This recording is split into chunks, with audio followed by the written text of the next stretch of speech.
El Bárbaro de Sevilla es una de las 7 óperas bufas en 2 actos que nos ha legado Rossini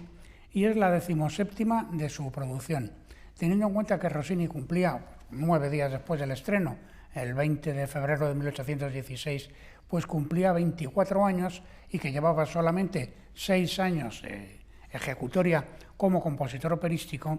pues nos da noticia del frenético ritmo de producción de estos años. La obra ha sido desde su estreno, o prácticamente desde su estreno, si no desde la primera noche, sí desde la segunda, la más popular de Rossini, la que se ha mantenido en cartel de manera absolutamente ininterrumpida a lo largo de todo el siglo XIX, de todo el siglo XX, hasta que ha comenzado, ahora pues unos 30 y tantos años, la recuperación de los títulos ignorados, de los títulos perdidos y olvidados de este compositor, nada menos que con 39 óperas a sus espaldas. Fue una ópera, El Barbero, admirada por Hegel y admirada por Beethoven,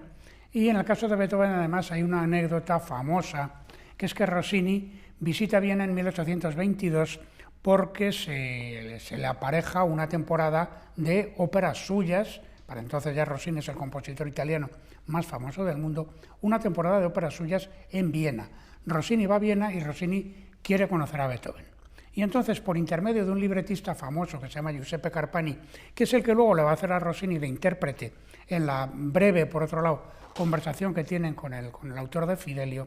le hace llegar, como a dicha de carta de presentación, lo que él estima que son sus 3 obras más importantes hasta ese momento, que son Tancredi, Otelo y Moisés en Egipto. Entonces, cuando por fin se produce el encuentro con Beethoven, y se lo presentan, Beethoven dice, entonces usted es el famoso autor del Barbero de Sevilla. Pues nada, componga usted muchos barberos. Es decir, incluso para una mentalidad como la de Beethoven, lo más importante que Rossini había compuesto hasta la fecha era precisamente el Barbero. En fin, la obra se estrenó, ya digo, en 1816. El año 17, el año siguiente, se estaba viendo en 18 teatros italianos. En el año 18 se vio en Londres y en Barcelona. Saltó a la frontera. El año 19 en Múnich, en Nueva York, en Lisboa y en Viena. Y bueno, a la muerte de Rossini en 1868 se había estrenado ya nada menos que en 40 países, algunos de ellos como Turquía, como la China, Argelia o Estonia. Era una obra absolutamente conocida y popular literalmente en el mundo entero. La obra parte, como bien se sabe, de la comedia del mismo título de Pierre-Augustin Caron de Beaumarchais, personaje verdaderamente fascinante, que había sido relojero, que había sido juez, diplomático, espía, empresario, negociante, etcétera, etcétera. Entonces él en 1772 estrena la obra, pero la estrena en una primera forma, que es lo que los franceses de la época llaman comédie mêlée d'ariette, que es algo parecido a lo que nosotros llamaríamos zarzuela, es decir, que va interpolada en las partes propiamente teatrales con canciones. Algunas de esas canciones parece ser que eran del propio Beaumarchais, que fue maestro de arpa de las hijas, de las princesas de Luis XV, pero la música principalmente es de Antoine Vautrin, que se ha hecho luego conocido porque Mozart precisamente escribiría unas variaciones a partir de una arieta de Vautrin para el Barbero, concretamente Je suis l'Andor. En el catálogo de Mozart es el que es el 354. Entonces, esta forma primitiva no tiene éxito, y 3 años más tarde Beaumarchais la arregla en el 75 ya como pieza de teatro sin música, y ahí sí tiene un éxito tremendo que creció y llevó la obra por toda Europa. Luego, claro, las obras posteriores, Bodas de Fígaro o como La Madre Culpable, conocerán adaptaciones operísticas famosísimas de la mano de Mozart, de la mano de Darius Milhaud. Otra obra suya, que es Tarare, será llevada a la escena lírica por Salieri, pero el caso del Barbero es verdaderamente la más importante, porque hasta que llega la versión de Rossini hay como 10 o 11 adaptaciones operísticas, las más conocidas de las cuales son la de Friedrich Ludwig Benda, la de Nicolò Suar, Francesco Morlacchi y, por supuesto, la de Giovanni Paisiello de 1782, que bueno, fue una obra en su momento pues tan popular como luego se ha hecho la obra de Rossini. En fin, en el año 16 Rossini va a Roma porque va a estrenar allí Torvaldo Edo Orlisca, lo estrena en el Teatro della Valle, y el teatro, digamos, rival, se estrena el 26 de diciembre, pues entonces el teatro rival le firma con él un contrato el mismo día del estreno de Torvaldo Edo Orlisca con ese otro teatro que es el Teatro Torre Argentina, que lo llevaba un noble, un conde, que se llamaba Francesco Sforza Cesarini, que era el dueño del teatro y además el empresario. El contrato es muy interesante porque nos da las claves de cómo era la producción operística de la época. Se está firmando en diciembre, el 26 de diciembre. Bueno, pues Rossini se compromete a entregar el primer acto para el 20 de enero. No tiene libreto todavía. Esto da cuenta de la rapidez con que se hacía todo. Se le ofrecen 400 escudos romanos que equivalían a unas 500 libras esterlinas de la época, que tampoco era una cantidad descomunal, dicho sea de paso, y además se le da pago en especie, como es, por supuesto, mantenerle mientras dure la composición, que efectivamente se hospeda en la misma casa donde va a estar Luigi Zamboni, que es el barítono que luego va a cantar precisamente el personaje de Fígaro,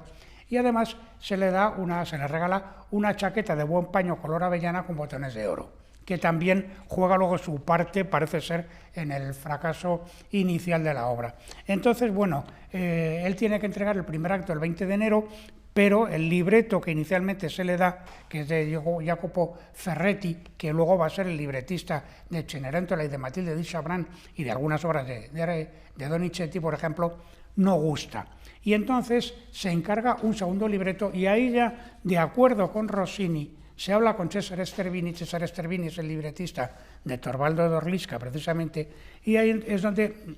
como les apremia el tiempo, pues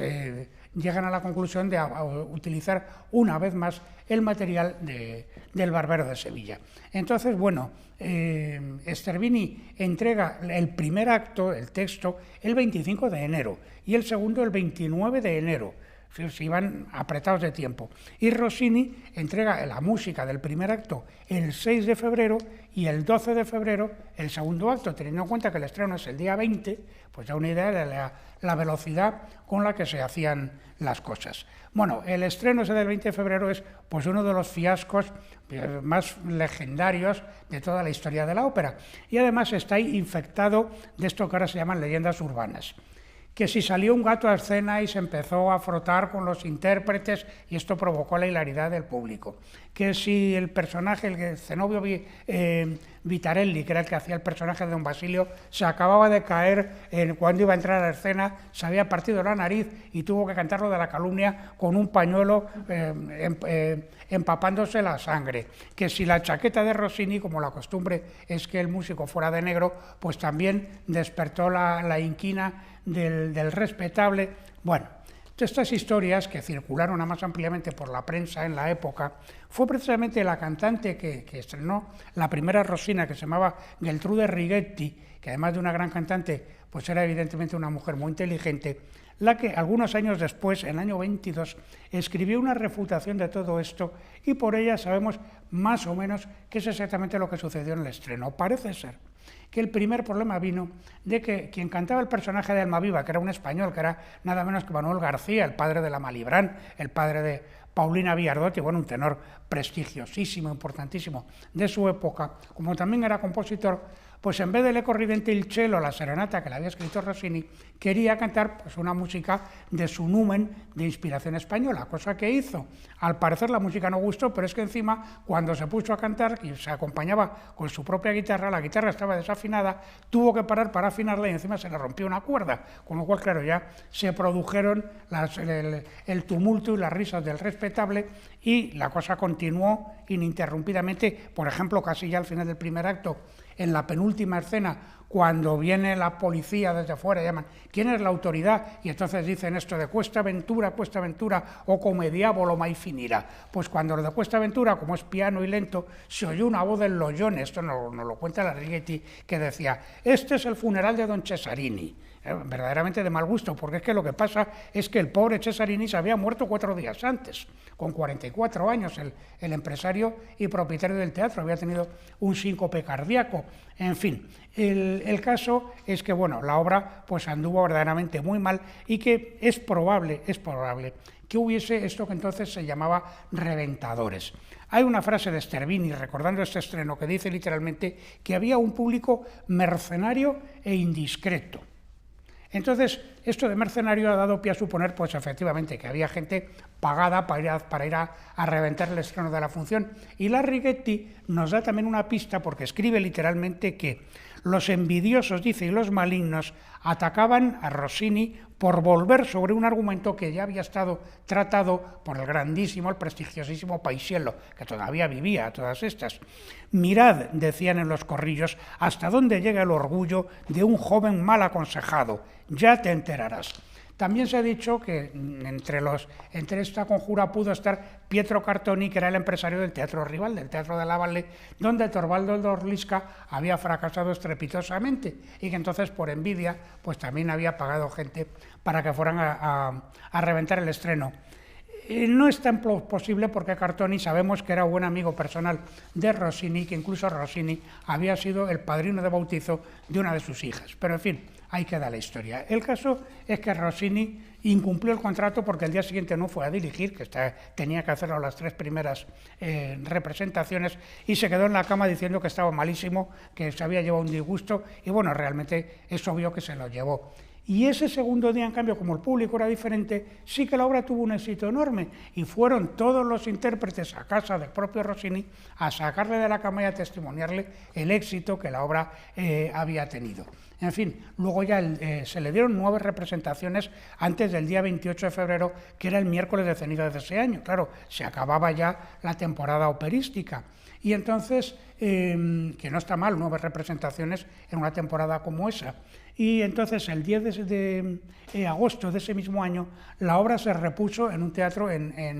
concretamente en el Teatro Contarelli de Bolonia, ya con su verdadero título, con el del Barbero de Sevilla, porque inicialmente se había presentado como Almaviva o La inútil precaución. Claro, precisamente por no querer usurparle el puesto precisamente a la obra de Paisiello. En fin, el caso es que Rossini dispuso verdaderamente de poquísimo tiempo para escribirla y que está hoy demostrado, comprobado, que alrededor de un 40% de la música procede de obras anteriores. La obertura, por supuesto, es la de Adriano in Palmira, que es la misma obertura de Elisabetta, Regina de Inglaterra, es un poquito posterior, que solo tiene algunos cambios de instrumentación. Pero luego hay arias, fragmentos de La Cambiale di Matrimonio, de la Elisabetta, del Señor Bruschino, de Sigismondo y de 3 cantatas, de la muerte de Dido, de Egle Ismena y de la Aurora. Bueno, pues con todo esto, lo fascinante y lo admirable es cómo Rossini ha logrado construir un discurso